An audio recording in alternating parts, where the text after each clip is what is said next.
مساء الخير.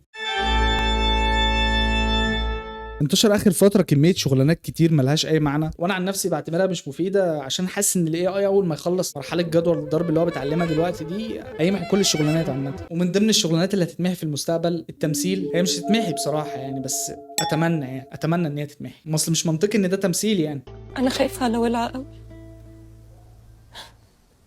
هيعمل ايه؟ دول كانوا روح واحده بجسمي. انا عندي اشوف مشهد كامل بصراحه معمول بالاي اي، على الاقل هيبقى في مشاعر اكتر من كده. وبرده الرسم ما بقاش في جو ان انا اجيب لك شويه شخبطه موجودين على ورقه واقول لك تمام يا فندم كده حسابك 699 الف جنيه. حضرتك بتقدر الفن يعني، المفروض تدفع المبلغ ده. كمثال مثلا على الرسامين اللي هيبقوا عواطليه قريب جدا، الراجل ده عرض اللوحه دي ب 35 الف جنيه. هو كده كده حقه ان هو يقيم شغله براحته يعني انا مالي. وبعدين برده مصر يعني ما فيهاش واحد معاه 35 الف جنيه. يعني انا عن نفسي لو رسمت رسمه مكان دي هتبقى احسن منها بكتير، وانا الراجل لا رسام ولا بطلع اقول لك رسم ولا اي حاجه. تمام، انا رسمت لك رسمه اهو. محمد رمضان وهو لابس كلاسيك، لابس اولد ماني يعني سماش اور باس يعني. بس خلينا برضو ان احنا نحط نفسنا مكان الراجل اللي هيشتري اللوحه دي وهيدفع 35 الف جنيه في شويه الشخبطه دي. والله مش حد بيشتري اللوح دي بيبدا كلامه والله. المهم ان الاي اي خلاص يعني هيلغي وظيفه الرسامين دي تماما، خصوصا ان انت في رسامين بيقعدوا اكتر من 7 ولا 8 سنين يحاولوا يرسموا رسمه واحده بس، وفي الاخر بتبقى غاليه فشخ ومش اي حد يقدر يشتريها. انما الاي اي باشتراك مش عارف 300 400 جنيه هيطلع لك الصوره دي في 5 ثواني بس. وبمناسبه العواطليه في المستقبل، انا هبقى اكبر عواطلي يعني في المستقبل. يعني مستني بس الاي اي يتعلم بس الفيديو رياكت بيمشي ازاي، وساعتها هشوف شغلانه تانية الاي اي ما يقدرش ياخدها مني. واهم شغلانه هتتمحي ممكن هي اتمحت خلاص، الناس اللي بيبقوا في الاغاني يعني، اللي هو الملحن الكاتب البروديوسر، الناس دي كلهم خلاص الاي اي بيستبدلهم عادي. من ضمن الناس اللي انا الحمد لله يعني انبسطت جدا لما سمعت خبر ان الاي اي ابتدى يعمل صدى صوت. مش عارف الكلام ده تقريبا بيعمله من السبعينات، بس انا اكتشفته قريب. بتوع الكورال كلهم هيتمحوا تماما، خصوصا الراجل ده محمود صابر كوندكتور وسينجر. انا بجد مش فاهم هو بيعمل ايه او ايه شغلانته، لان انا شايف ان كل اللي هو بيعمله هو بيجيب اغنيه مشهوره، وبدل ما يخلي بس المغني يغنيها او واحد بس اللي يغنيها، لا بيجيب كميه اصوات مزعجه يغنوا نفس الاغنيه في نفس الوقت، وهو بقى بيقف يقعد يعمل لهم بقى الحركات دي. بعد ابن جامع ولطفهم واحترامي وتقديري لهم. هو بيعمل كده بس بيقعد يعمل حركات بايده وخلاص، مفيش اي معنى. غني يا شمس.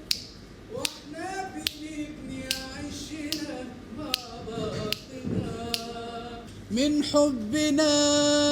هو مش قال شمس؟ انا توقعت ان في جوز جيرل مثلا اللي بتغني، مش الفحل ده.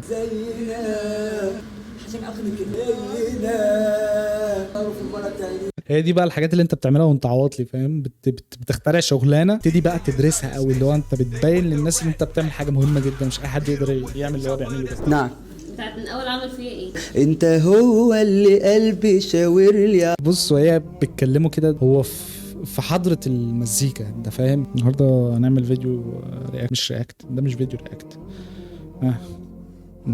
هو اللي بيعمل كده الحاجات اللي بتعبر عن الحكمة والموهبة والفطنة. عمل فيا ايه ومش قادر ده. هو في مغني تاني بس يعني انا خايف ان انا اسيب الاغاني كلها للاخر، عشان المغنيين اللي بيغني لهم الكفرز دي بتبقى بتجننوا اول ما يشوفوا يوتيوب. هي يوتيوبر بيحطط الاغنيه بتاعتي، يلا بقى اما نقسم على الفلوس. طبعا محمود صابر بما ان هو زي ما قلنا هو عواطلي، فبيحتاج طبعا ان هو يشتغل ويجيب فلوس ويعمل الكلام ده كله. يعني هيصرف منين وهو قاعد في البيت؟ فهو بيجيب شويه شباب بيعذبهم معاه، بيخليهم يقعدوا يصرخوا، في الاخر ما بيعجبش حد برضه يعني. ما فيش حد برضه عاجبه الموضوع ده. باشا طول عمري باشا. الجزء التاني انا من وانا قاعد مكاني.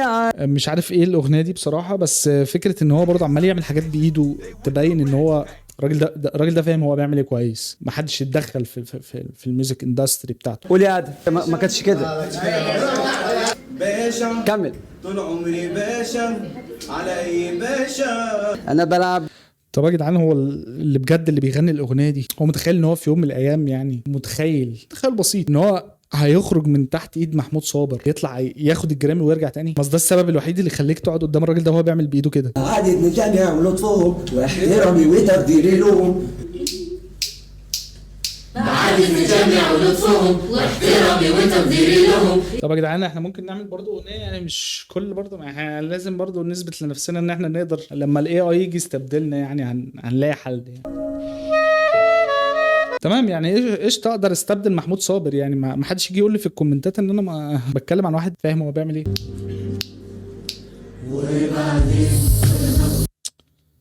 موضوع محرج يا جدعان، انا بحس كده بحاجه جوايا. هو ده الراجل اللي هيستبدل بيتهوفن مثلا؟ احنا في اسوأ فتره لكوكب الارض. 1 2 3 4 1 2 3 علي. اتحداك تغني اغنيه رمش خطاب، اتحداك. تعرف تعمل حاجه زي كده ولا الموضوع صعب؟ ده كده مستقبل المزيكا في مصر. انا كده فهمت الموضوع ماشي ازاي. كله بيسأل شو بدك ولا دوخني الجمال. الراجل ده عنده جريت جولدن موفز. انا برضو حتى يعني ما اتفرجت، انا مش فاهم هم بيعملوا ايه، بس حسيت الموضوع غريب فشخ. وفاهم يعني انا فاهم ان في كاني ويست، في كذا حد بيعمل الموضوع دوت، بس بيبقى ليه معنى اكتر، فاهم يعني ملوش معنى برضو.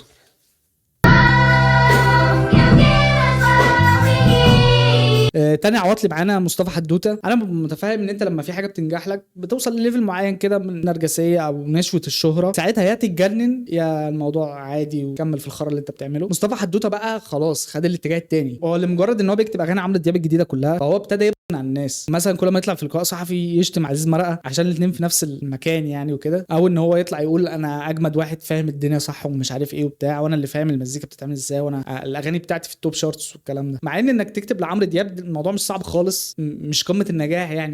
تأكد من دي، هتزرع ورد هتلاقي ورد، هتزرع شوك هتلاقي بص خوازيق. اي حد ممكن يكتب له اغنيه عادي، لكن مصطفى حدوته وصل لليفل عالي قوي من حب الذات والنرجسيه، لان هو بدا مشواره في كتابه الاغاني دي بعصام صاصه، احمد موزه، الناس دي. والفكره ان هو كان بيكتب لهم عشان ما اعتقدش ان في حد فيهم بيعرف يكتب عموما. فبعدها بقى اتشهر وكسر الدنيا، والاغاني بتاعته مع عصام صاصه اللي هو اي حاجه هيقولها هتتشهر وهتجيب 100 مليون فيو. وابتدى بقى يكتب لعمرو دياب ونانسي عجرم والناس دي. بس بقى السويتشايه ما بين عصام صاصه وعمرو دياب دي اللي بوظت الدنيا خالص معاه. طبعا احنا عارفين ان الاي اي يقدر يكتب اغنيه كامله لعمرو دياب، لان الموضوع مش صعب. مفيش وورد بلاي مثلا، مفيش رايمز قويه، مفيش فلو مختلف، يعني هو نفس الفلو قبل كده اللي هو بيسموه اللحن. فالموضوع سهل يعني. كمثال مثلا نجرب كده الاي اي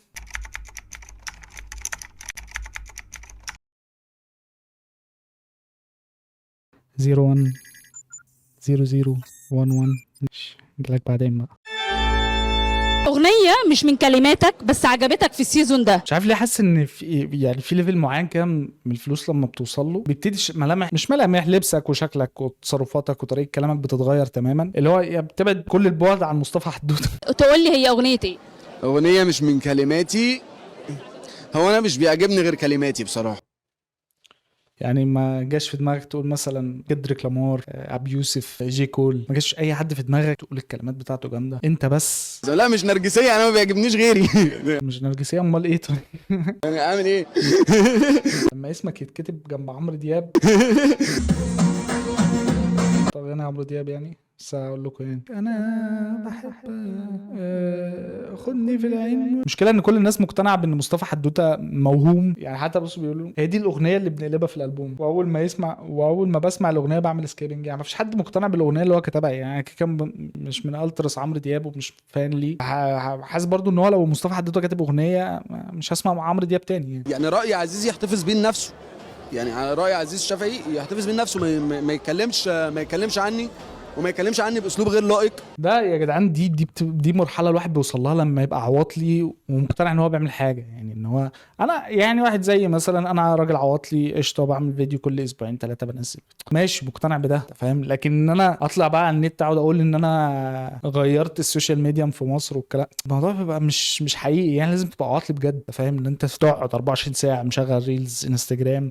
الله الحاجات دي كلها تاخد الباكج كلها، انما تحاول ان انت تثبت ان انت بتعمل حاجه صح مش صح خالص. انت بتحب مين شغل تاني ده واحد في بودكاست اللي هو اول ما عرف ان الواد ده يعني بيحب اغانيه فشخ وبيحب الحانه، واللقطه دي فايرالت في لقاء تاني، فهنجيبه ونعمل نفس الحاجه زي ما عملت كده مع عم خفاجه. يعني المؤلفين ومن الشعراء تحب له تبقى مستنيه كده تقول مستني منه جمله جديده، مفرد جديد؟ مين تاني؟ مين تاني يعني ايه؟ انتوا مين تاني؟ يعني انا الاولاني. هو بطل ممكن تقول حد الاولاني، فانا عايز افهم مين الاولاني. يا سيدي بقى شيل تاني، حقك عليا. خلاص. شيل تاني. مين بتحب يعني بتستنى شغله من الشعراء ينزل بس؟ مستحيل. صباح الخير، انا حبيت اطلع اوضح عشان كترت الاسئله. ما فيش حد سألك حاجه عشان نشتغل لبعض، ما فيش حد اهتم اصلا يسالك، يعني مش حد هو قاعد في وقت فراغه كده فكر ما هو مسأل مصطفى حدوته يقصد ايه بالجمله دي، يقصد ايه الشاعر مصطفى حدوته. بخصوص اغنيه انا بطلع انت تنزل، انا ماشي، يعني هو كاتب اغنيه لمحمد رمضان وانا خدت على عهد على نفسي خلاص انا مش هتكلم عن الموضوع ده تاني، وهي صفحه اتقفلت مش هنتكلم فيها تاني. انا عمري ما قابلت عمرو دياب، وانا اول يعني بعد كل ده اما لو قابلته هتعمل فين؟ تفسخ لنا البناطيل يعني، ولا هتعمل ايه لو قابلت؟ دي الباكج كده بتاعت العواطليه، تمام، اللي هو شبهي زي ما قلت. ربنا يستر عليه بصراحه، عشان حاسس ان هو سنه واحده بس، سنه واحده كده والدنيا هتبوظ على الاخر. وفي النهايه احب اقول يا ريت تلتزموا ان انتوا تتفرجوا على 1000 ريل في اليوم، وتركزوا ان انتوا توصلوا لاكتر من كده لمستوى اعلى، وما حدش يفكر ان هو يعمل حاجه مثلا في حياته، يعني ايا يكن هو عايز يعمل ايه. وبس اشوفكم الفيديو الجاي، سلام.